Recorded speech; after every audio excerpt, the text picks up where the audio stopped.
Now let's read number 11, Asuya and Anasuya. Earlier Baba talked about Anasuya and he actually pronounced it properly too. Let's see what Guruji has to say on this. There is a certain mindset that always finds fault even under the best conditions. When you give such a person the best possible things, he will still find faults. Even with the ideal companion or the most beautiful painting, he will still find something wrong.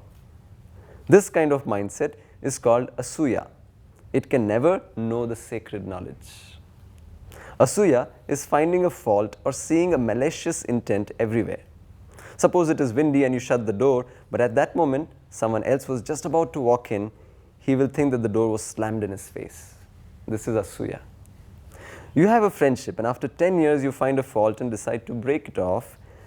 Now, you do not see any good from that entire relationship. This is Asuya.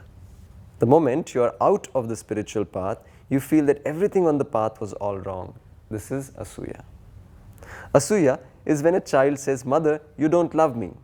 The child's vision is wrong. If the mother does not love the child, who will? It frustrates the mother. Asuya is when someone comes to me and says, "Guruji, you don't love me." If I don't love them, forget about it. Who else in the world will?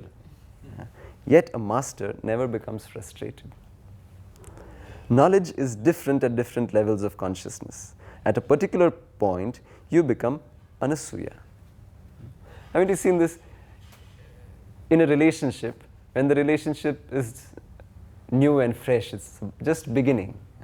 You see everything good, whatever that person does, you see, oh, this is so nice he did. You're in that state. Nothing, there's no fault, there is nothing wrong in the other person. But a few months go by, a little time goes by, and then we start finding one fault, and then slowly it increases. As you tend to possess that person, demands coming that destroy love, and then we start seeing the faults and the shortcomings and all the negative things. See? So that mindset or that sight is called Asuya. Now, that has to change into Anasuya. Anasuya means being devoid of fault-finding eyes. Krishna tells Arjuna that he is giving him the royal secret because he is Anasuya. You will not find fault in me, even though you are so close.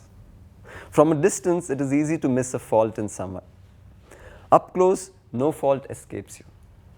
Even craters cannot be seen from afar. Up close, even a smooth surface has imperfections.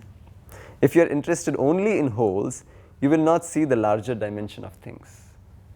When we look at the moon, we don't see the craters. Right? So from a distance, it is all pretty smooth. Right? But you go closer and you can see the holes, like in cheese. Unless you are devoid of fault-finding eyes, there is no point in giving you knowledge because it cannot blossom in you. If a mirror is dusty, you can clean it.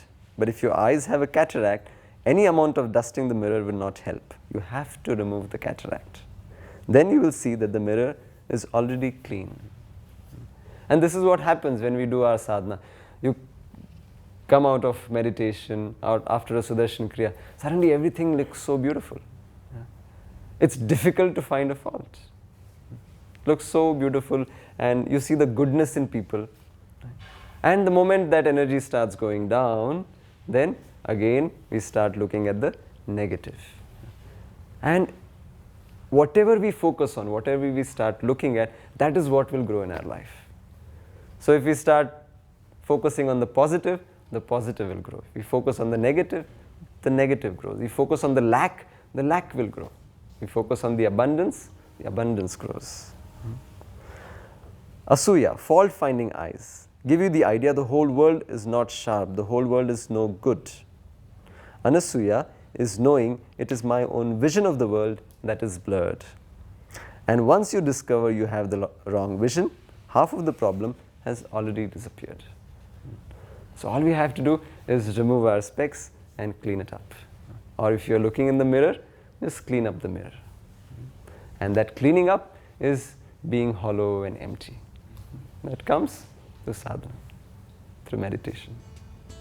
Have you done your meditation today?